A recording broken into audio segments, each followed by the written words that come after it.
गुरु महाराज की जय ध्वनि करें ताकि हम सबों का अंतःकरण पवित्र हो जाए और गुरु महाराज के पवित्र जय ध्वनि से वातावरण भी पवित्र हो जाए। बोलिए श्री सद्गुरु महाराज की अखंड मंडलाकारं व्याप्तं येन चराचरं तत्पदं दर्शितं येन तस्मै श्री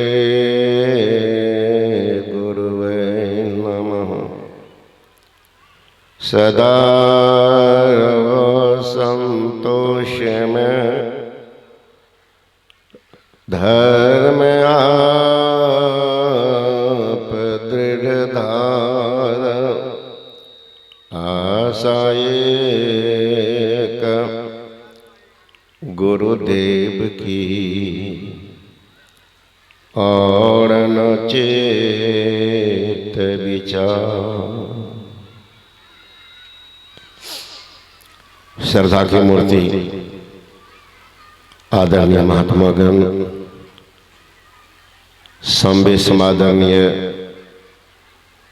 सत्संग प्रेम महान भावों, आदरणीय माताओं एवं भक्तिमती बंधु भाई बहनों, इतनी ठंड में भी आपकी आस्था है धर्म के प्रति। महाराज, यही आस्था आपको बेड़ा पार लगेगा।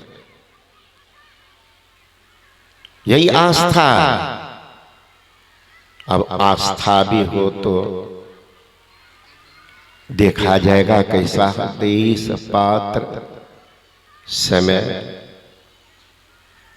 हमारे आदरणीय महात्मा स्वामी मनीष बाबा शुरू कर देते हैं तो हमको लगता ही बंद होगा कि नहीं। बड़ाई भी एक सीमा में हो तो अच्छा लगता है। अब बड़ाई सीमा पार हो तो दुर्दशा भी महात्मा करता है। संत कबीर कहते हैं, जब से आई मान बड़ाई तब से किस्मत फूटी, स्वामी स्वामी होबन लगे नेह राम से छूटी। इसीलिए अभी सुन रहे थे योग और ज्ञान। जो बुद्धिमान होते हैं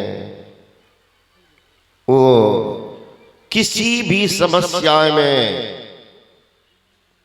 वो पार लगा लेते। एक मास्टर था, रिटायर कर गया था, तो सोचा चलो कुछ धर्म कर्म कर, धर्म कर्म करें कुछ। हम मास्टर साहब जाकर के ट्रेन में 3 टायर एसी में जाकर बैठ गए। गाड़ी खोलने की हुई, 3-4 उदंड नौजवान हड़बड़ा करके घुस गया। जब घुसा तो लड़का सब कहने लगा, राम राम, ये तो एसी है, एसी है, पकड़े जाओगे सीधे जेल भेज देंगे। क्या कर? लड़का सब कहने लगा, चेन पुलिंग कर देंगे, भेकम करेंगे ना, गाड़ी रुक जाएगी, उतर जाएंगे।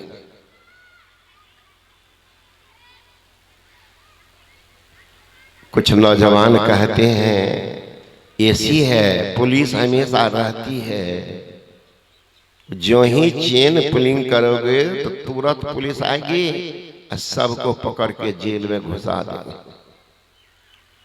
क्या करें? एक लड़का कहता अपना बुद्धि लड़ाया कि बाबा जो बैठे हुए ना 4-5 को, कहाँ 100 से 500 करके वसूल लो। फाइन करता है ना टीटी तो 1100 रुपया। दे देंगे, पार हो जाएंगे। बस कहा ही ठीक है। धड़ाधड़ सबसे कहते बाबा दीजिए 500, लाइए 500। ये कौन पैसा? रंगदारी टैक्स। लाई। अब बूढ़ा सब है वहां पर बैठा हुआ, सोचे कौनी से मुंह लगावे। 500 500 सब दे दिया। 5 गो बूढ़ा था, 2500 रुपया। नौजवान का अब का खींचो ना पुलिंग, चेन पुलिंग करो, ये भी पैसा बचेगा। ये कैसे बचाओगे? बुढ़वा का नाम बोल देंगे। ये खींचा, रिटायर मास्टर है वो बुढ़ा। कहे बाबू अभी तुम पैसा भी ले लिया और हमको फंसाने के तुम भय कर रहा, चेन पुलिंग तुम कर रहे हो। अकादे बूढ़ा का नाम कहेंगे तो हाँ बाबा बूढ़ा है ना, है बूढ़ा जेल का हवा खाइएगा, है ना। बूढ़ा चुप हो गया। ये दंड से कितना मुंह लगा। एक लड़का जाके चेन पुलिंग कर दिया। गाड़ी रुकी, सिपाही पुलिस दोनों पहुंचे, घेरा डब्बा, सब लड़का को पकड़ लिया। तो दिया तो एक डंडा। तो कहने लगे महाराज हम लोगों को मार रहे, चेन पुलिंग किसने किया? तो हम लोग क्या करेंगे? अरे बुढ़बाज बेटा वही किया। टीटी कहते हैं पुलिस को तुम लोग गेट पर रहो। आगे बढ़ कहते हैं बाबा जी इतनी उम्र में मौत के दहलीज पर खड़े, शर्म नहीं आती? नौजवान की तरह चेन पुलिंग करना, उदंड जैसे व्यापार करना। बुद्धिमान था बूढ़ा। कहते बाबू क्या कर, घर से निकला था तीर्थाटन करने के लिए, जेब में 2500 रुपया था। 2500 रुपया था बाबू। हे लड़का जबरदस्ती छीन के जेब में रख लिया। अभी सर्च करो ना, सर्च कर। पुलिस गई, पकड़ा नौजवान का कमर, जेब में हाथ डाला था 2500 रुपया। देखे इसीलिए लाचारी पर हमने चेन पुलिंग कर दिया था। पुलिस वाला लिया पैसा, ये बुढ़वा को दिया, दे डंटा का। अब बात बेटा हमको कहता है बूढ़ा है हवा खाइए, अब जाओ ना हवा लगाते रहना। अब बुढ़वा को तो 5 के बाद 25 मिला, देख रहे हो। अब जा रहे हैं भर दम पहले रसगुल्ला जिलेबी खाएंगे। तो बुद्धि जो है वो कहीं बचा लेंगे। बुद्धि होनी चाहिए, बुद्धि नहीं है तो बच नहीं पाइएगा। काल के गाल में सीधे जाइएगा। अभी हम सुन रहे थे रास्ते में अपने आदरणीय विद्वान महात्मा अखिल भारतीय आरसी राष्ट्रीय महासभा के महामंत्री जी वो गीदड़ की कहानी सुना रहे। तो हमको हुआ कि हम ही जानते थे। गिदड़वे की गिदड़वा क्या करे, जंगल में एक व्यक्ति रहता था, वो जाया और आदमी को पकड़, कितना खा गया। अब वो आदमी कहने लगा कि इनको पकड़ने का एक उपाय का क्या, का जब बंदरवा आवे ना तो कह दे कि चाचा जी हल्ला मचा रहे हैं कि बघवा कब आएगा, उसको पकड़ के खाएंगे। का वो कहता हम सबसे बलवान है, तो अब ये पता चल जाए, अकेले न होगा कहाँ, हमारे पास में देख लेना।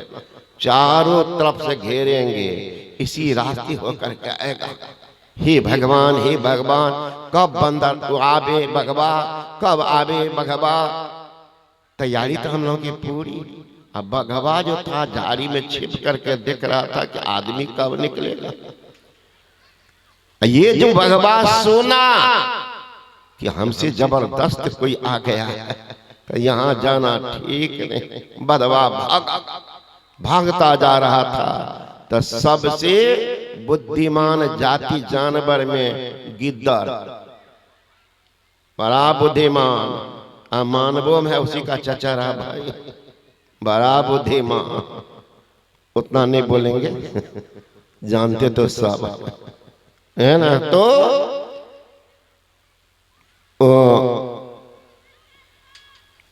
गिदरबा से कहा ऐसी सी बात का ठीक है, वो तो हम पकड़ा देंगे तुरंत। तो भागा जा रहा था गिदरबा, उधर से आ रहा था। चाचा जी कहाँ भागे जा रहे हैं? कल के छोड़ो छोड़ो छोड़ो भागने दो। अरे हुआ क्या? ऐसे ऐसे कितनी को तो खाया था, अब कुछ ही बच गया है। वो भी आदमी बड़ा बुद्धिमान है। आज कौन हमसे ताकतवर जानवर को बुला लिया है, खुशी से हल्ला कर रहा कि भगवा कब आएगा, भगवा कब आएगा। आज बचने का उपाय नहीं, कहीं पकड़ लिया तो मसाला बना देंगे। कहा चाचा जी पहले बुद्धि से काम लीजिए, चलिए पहले दूर से देखेंगे वह है कौन। कहा नहीं नहीं हम नहीं जाएंगे। कहा ऐसा कि तुम ले जाओगे फंसा करके भाग जाओगे तब। गिदरबा कहता हम पर विश्वास नहीं, ऐसा कीजिए हमारे पूंछ में अपनी पूंछ को बांध दीजिए, तब चलिए, तब तो न डर होगा कि हम भागे भागने भागेगा। हाँ ये हो सकता है। वही पूंछ में बढ़िया से बघवा के पूंछ को बांध लिए। अब चलने लगा। नजदीक जब गया फिर वहां से आवाज आ रही है कि बघवा कब आएगा, बघवा कब आएगा। मालिक कहता है रे पागल शांत रहो ना, शांत रहो, है ना।